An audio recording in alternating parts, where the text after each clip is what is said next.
Hey guys, so right now I'm actually gonna finish editing this vlog, and before you watch the actual vlog, which is my trip in Mount Purro Nature Reserve with my friend Jack, I just wanna share some of my sentiments for this year, since this would be the last vlog that I'm going to upload for the year of 2020. And so I would like to take this opportunity to talk to you guys and speak out my mind. you know so yeah, first of all, I would like to acknowledge the privilege that I had and the opportunity that I had to travel, especially now that we're on a pandemic. It's been more than 9 months already na ganito yung situation natin. Not just here in the Philippines, even sa ibang countries, right?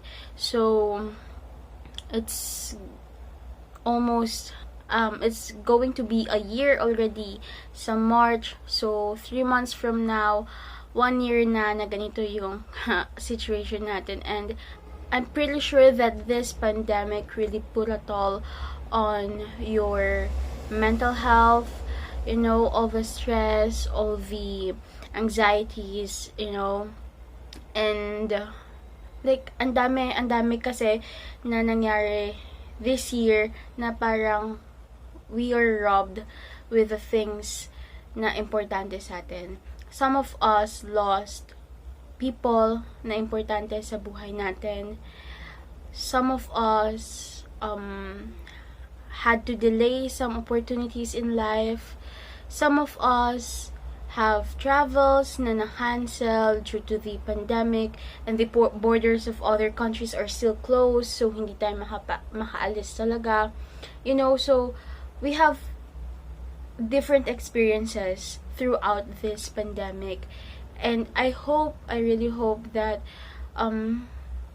you have learned something during this entire period, and I hope na kung ano man yung learning natin during this really hard time, hindi natin makalimutan to when everything is over, when the vaccine is already available to the public, and we've already achieved the herd immunity. I'm not sure with the term, pero yeah, I hope whatever it is that we've learned this pandemic, let's instill it in our lives. Let's use it to help us become better versions of ourselves, And another thing that I want to say, it is really important for you to take good care of your mental health.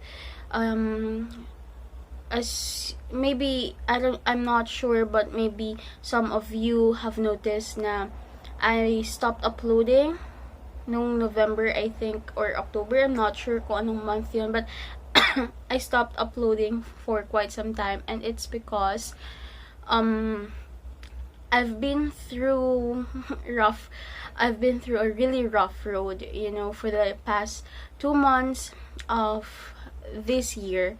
And so, parang all of the things na naipon this year, talagang napuno na lang ako. And so parang I really became fucked up. And that's one of the main reasons kung bakit rin pinush ko tong trip na to, because I knew sa sarili ko that I really need to take a break from all of these things. Kasi if hindi ko pa gagawin to anytime sooner, I don't know what else can happen to me, what else I can do to myself, and I don't want to reach that point, kasi I know that that is something na hindi maganda.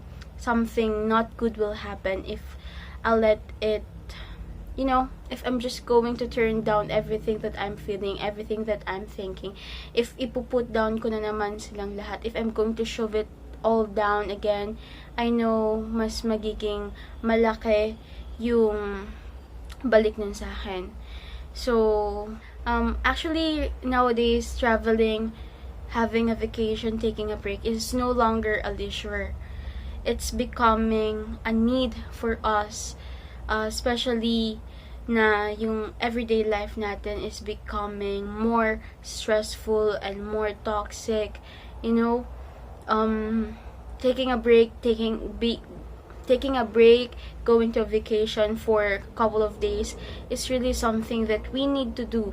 It doesn't have to be out of town. It doesn't have to be super laking budget or something. But, you know, kahit yung mga simple trips lang, it would really mean a lot to us, especially on our mental health. It will also help us to be more functional in life, you know. So, ayun. Of course, if you're just going to travel sa panahon ngayon, we just have to be really more careful, more responsible, not only for ourselves but also for the people around us. Because remember, you have a family na uuwian after the vacation. Also, there are people na makakasalumuha mo during and after your vacation. So, be really careful outside. Be responsible outside.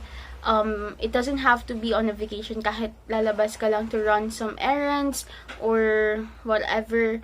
Always wear your face mask and your face shields and bring your alcohol with you. And if you have the chance to wash your hands better. And of course, observe social distancing always. Okay, kasi Miss Corona is still around, you know, hindi pa naman siya totally nawawala. She's still around, she's still existing, and the numbers are still getting high. So, let's be careful lang din. Let's be responsible. And, yeah, I hope you guys would take some time to reflect then on yourselves to see what else you can do this 2021 to make things better. Kasi I think first quarter of this 2021 darating yung first batch ata ng vaccine na I think galing in China, Sinovac ata yun, not sure. And then yung sa US, Pfizer, and the other one, I forgot ko ano yun. I think third quarter pa sila. I'm not really sure. There are informations out there on the internet. So, please do read articles about it. Stay informed para alam nyo din kung ano yung mga next steps ninyo ng family ninyo. Okay? So, that's it. I really hope you guys are safe and healthy by the end of the year, and please remain safe and healthy by 2021, okay? For my friends and family, I hope to see all of you soon and be with all of you soon, once everything is safe. Once everything is safe na. Alright, so without further daldal, let's watch the vlog.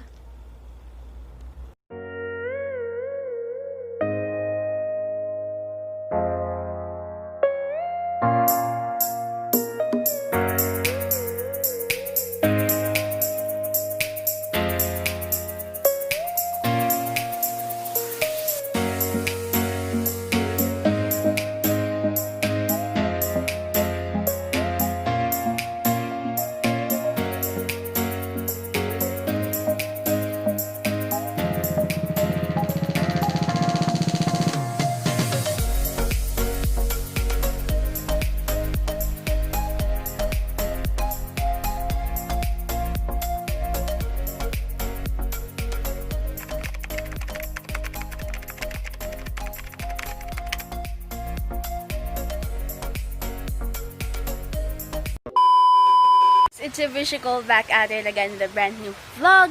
And ngayon, nandito tayo sa Antipolo, sa Mount Purro Nature Reserve. Magbabakasyon tayo from the toxic and stressful city life. Ayan. So, bago ang lahat, mag-room tour tayo habang wala pa yung mga kasama namin dito. Ayan. So, dito kami ni Jack nag-stay sa dorm. Dorm type siya dito sa Mount Purro Nature Reserve. And malaki naman siya. As in, ayan, malaki. May mga fans dito. Ayan. Tapos, maraming bunk beds, mga ganyan. Tapos, ayan. Tapos, ang nakakatuwa dito. Pagpunta mo dito, kita mo na yung mga kapunuan. Kapunuan. Ayan. Tapos, ito ang exciting dito sa kwarto namin. Saan kayo nakakita ng kwarto na merong slide? Gago. Ayan o, may slide pa baba. Doon yun sa baba. Papakita namin sa inyo. Ayan. So, pag tinamad ka, ayan, oo. you can try the... Pag nalasing ka na, no? Pag lasing ka, mag-slide ka na pababa. So, ayun. Yun lang, walang signal dito. Globe wala. Smart, mahina, sobra. Minsan wala din. Tapos, ayun. Ano ba? Basta yun muna. Mag-ayos muna kami kasi hingal na hingal ako. Umakit kami dito. Sobrang hingal na hingal. Tapos mag-hiking pa kami bukas. So, good luck. Ayun, mag-ayos muna kaming gamit. Bye! Okay. So, paalis na kami ni Jack. Magpipicture na kami.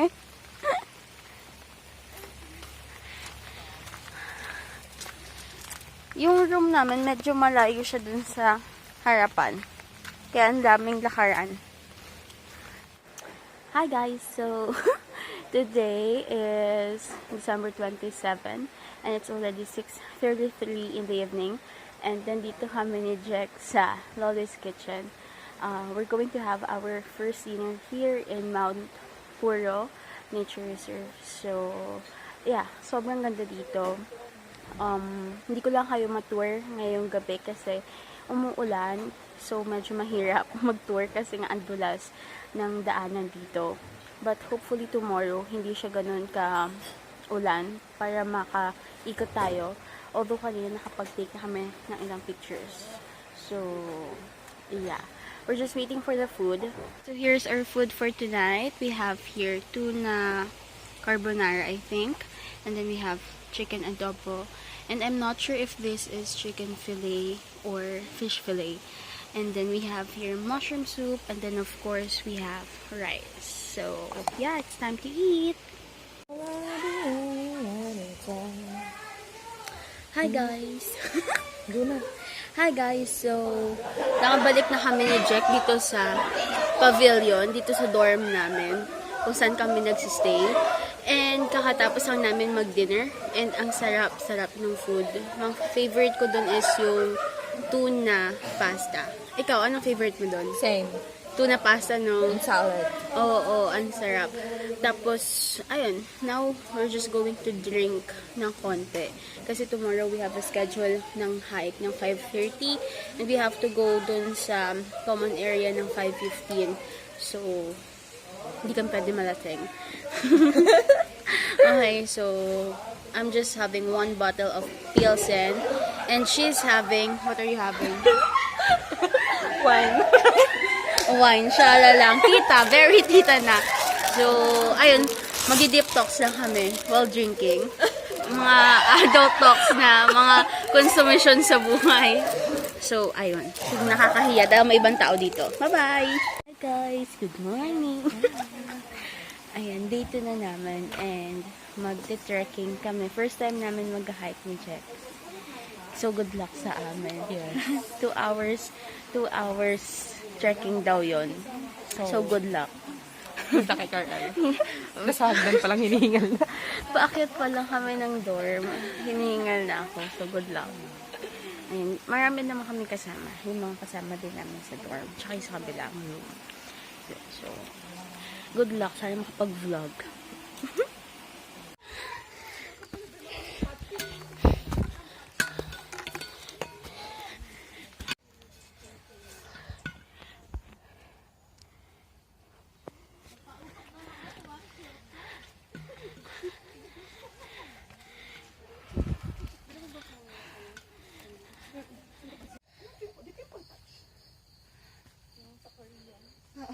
Salazar. Si ano to? Ay, bilog na bilog si Jen. Ingat po kayo mama, madalas po yung... Check! Hello! Po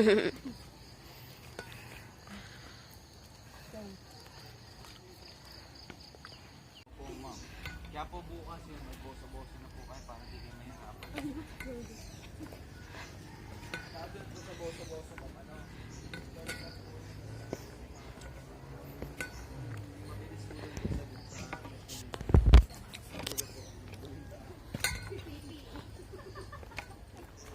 Ingat po dito, madalas po.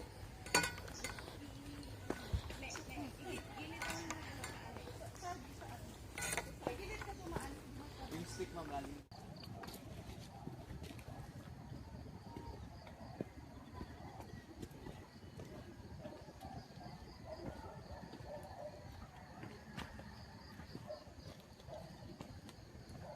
Hi guys! So ngayon, nandito ulit kami sa Loli's Kitchen.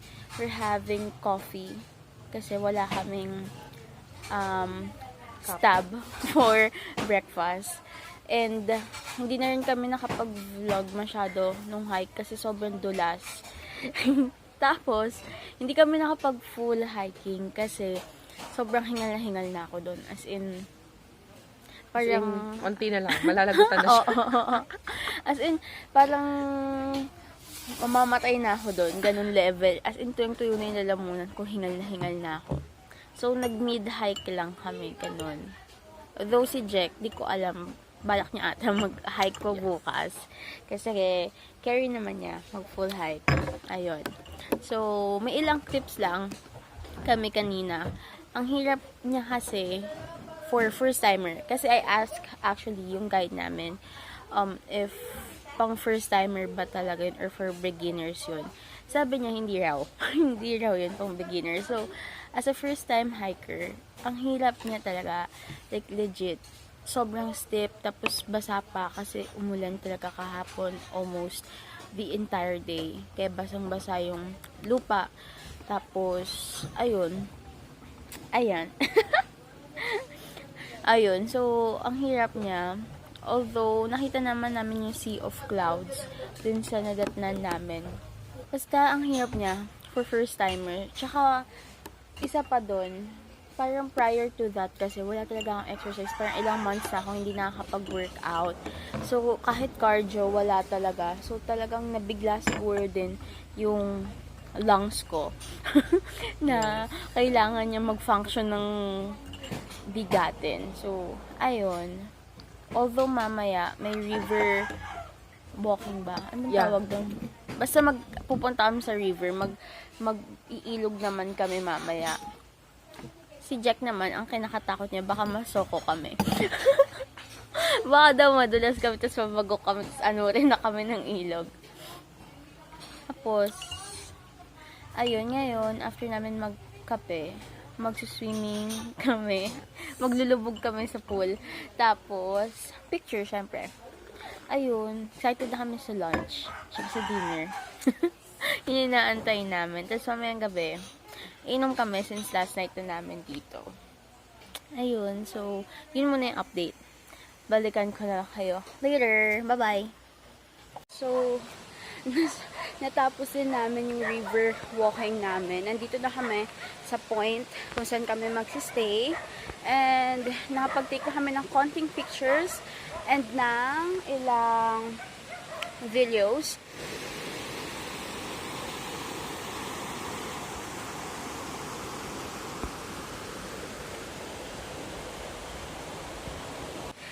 Hindi na ako nakapag-vlog throughout the walk kasi medyo mahirap, matubig, tsaka nalakot ako baka ma-drop ko yung phone ko. So, ayun. Anyway, andito na kami. So, iniisip ko pa kung magsiswimming kami ni Jack. Swimming ba tayo? I don't know. It's up to you. Okay. Ayan yung mga kasama namin. Tada! Baby. Ang katipot ah. So, ayun muna. Update ko kayo later kung may mangyari man. Okay. Bye-bye!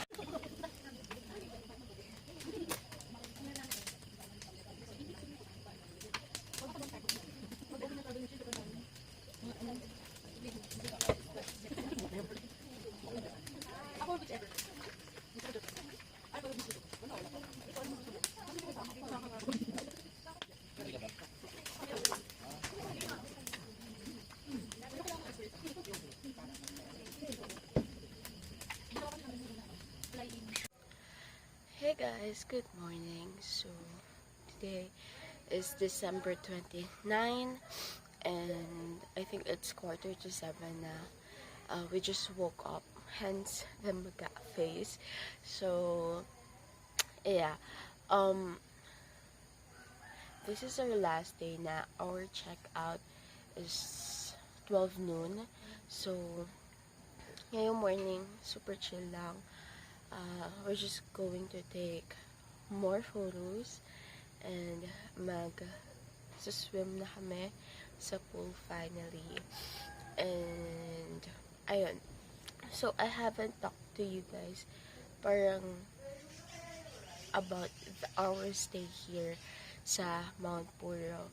So initially kasi dapat ako lang talaga yung pupunta dito mag-isa. That's why ang nabook ko is yung sa dorm. Kasi nga mag-isa lang ako.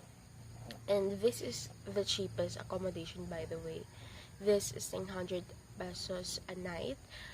Although, meron naman sila mga parang, I don't know if it's casita or something, pero yung mga parang sarili niyong kubo. Tapos, may sarili kayong comfort room doon and all. Kaso kasi parang, I think, 3,000 and up siya, pero it's good for sharing. So ayun, we opted to stay here kasi nga wala lang, I just wanna limit lang din yung gagastusin ko for this trip. Okay, so ayun, so far it's good naman, wala naman naging problem dito kahit na may ka-share kami na ibang tao. We're still observing social distancing here. Hindi kami nagdidikit-dikit ng mga kasama namin. Like kami, nandito sa may bandang malapit sa door. And then sila doon sa bandang dulo. So, pati yung daan namin, pag magkahiwalay, papunta sa door. So, hindi naman siya naging problem. For the comfort room and the bathroom, okay din naman. There's a bidet, so hindi mahirap dito. May shower din. May mga sink din dun sa common na area for that. So, yun. Okay naman yung comfort room dito and bathroom. And then, the food, I think it's one of the things that I really love here. Sarap ng food dun sa Lolly's Kitchen. No BS, I swear. My favorite would be on day 1. It would be the tuna pasta and the fish fillet. And then for the lunch ng day 2, I think it would be yung mga gulay and the kamote Q. It's so sarap. As in, I want to ask na if they are offering it alone lang kasi I want to have some sa dorm dito. And for dinner, last night, my favorite is the aglio olio. Yun yung pinaka-favorite ko. Actually, I asked si ate from Lolly's Kitchen if they can serve another plate of it. Then, I'll just pay for it. Kasi plated dinner yon. And, tinanong naman niya sa kitchen kasi wala daw extra. So, sad ako kagabi. As in, legit, super sarap as in. So, ayun, overall, the food is really good here. Worth it. Initially, I thought medyo pricey yung plated meals dito. Kasi, I think it's 300 pesos per meal. Pero kasi, I'll just insert pictures of the food here. Nung first dinner namin, then yung lunch dinner namin ng day 2. Sobrang dami naman niya din kasi and super sarap. So, I think it's really worth it din. And mas madali siya kaysa naman yung magdadala pa kayo ng food ninyo. Kasi dagdag bit-bitin pa. And may corkage din, I think. So, ayun. And then for the activities naman, actually first time namin pareho na gawin lahat ng activities na ginawa namin dito, like yung hiking and the river walking. First time namin yon. And mababait yung mga tour guide namin. Nung sa hiking, medyo marami kasi yung guide nun kasi medyo marami din kami nun na nag-hike. Pero yung pinaka nakasama namin is si Ayon. Siya yung, kasi nag-mid-hike nga lang kami. So, very patient siya as in. At saka, parang hindi niya, i-guide niya talaga kayo. Like, maputik po dyan, malambot po dito, ganito, ganyan, and all that shit. So, okay sila, mababait yung tao dito. And then, for the river walking, masaya din siya. Siguro, ano ba? Siguro whenever you want to take pictures, may take kayo ng pictures kasi hindi nyo din sure yung current ng water, baka lumahas the next time dadaanan nyo yun. So, baka hindi na kayo makatake ng picture or something. Basta, yun pala, make sure na you're also wearing proper shoes, proper attire. Like, nung hiking, nag-shorts ako nun. I thought, okay lang.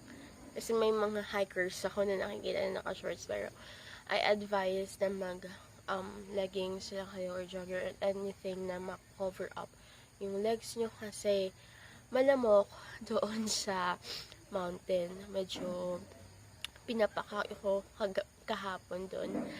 So, ayun. Or if mag-shorts kayo, magdala kayo ng mga insect repellent ninyo para maiwasan, nalapitan kayo ng mosquitoes. And then, for the river walking, you can wear slippers naman doon. But, I suggest na yung mga slippers na sturdy talaga. Kasi, malahas yung current ng water. Actually, nasira yung slippers ko. So, ayun. I suggest na use a sturdy slippers, wag yung mga medyo flimsy, yung mga rubber na medyo alanganin yung placement ng mga straps, ganyan. Kasi, yung current ng water talaga yung makakasira dun sa slippers nyo. So, ano pa ba? Ayun, may community bonfire din pala dito. Last night, nagpunta kami doon. And we just had beer doon sa community area. Marami din nagpunta. May mga nag-s'mores. And then, ayun, that's for free. So, once na nag-stay kayo dito overnight, all of the activities are for free. And then, ang babayaran nyo na lang is yung sa food, if ever magdadala kayo, corkage. If hindi, doon sa Calawis kitchen. Another thing is, hindi kayo makakalabas once na nandito na kayo sa loob. Time lang na makakalabas kayo is during your river walking. Kasi, outside the vicinity yung daan nun. So, yun lang yung time na makakalabas kayo. Then, balik na kayo sa loob. Then, ang sunod na alis ninyo dito is yung uuwi na tayo. So, ayun. Actually, kagabi, naisip namin ni Jer kung ano, yung parang something bad about this place. Kasi everything seems so good. Like, the environment. Kahit yung mga trash, wala kang masasabi kasi there are trash bins everywhere. So, wala kang makikita mga basura.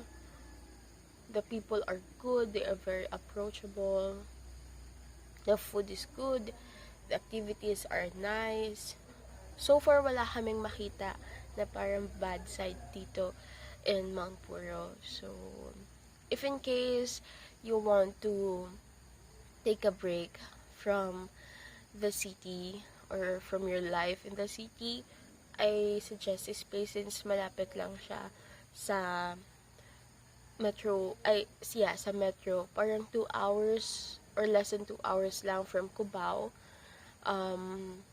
Medyo marami lang transfer ng ride pero hindi naman mahirap i-locate yung etong Mount Purro kasi people know this place naman. I'll just put the entire budget for this trip on the description box as well as the link of the website ng Mount Purro Nature Reserve in case you want to book your trip din dito. So, ayun. What else? So, yun muna. If magbe-breakfast lang kami and coffee, then pictures and swimming and ligo and alas. Okay, balik na kami sa realidad. Okay, so yeah. See you later.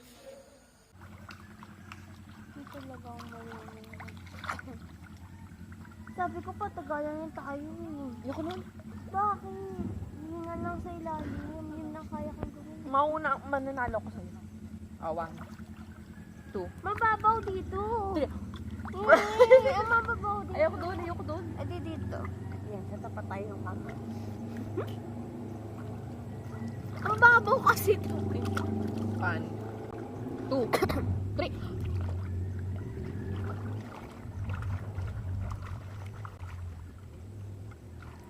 Panalo ako!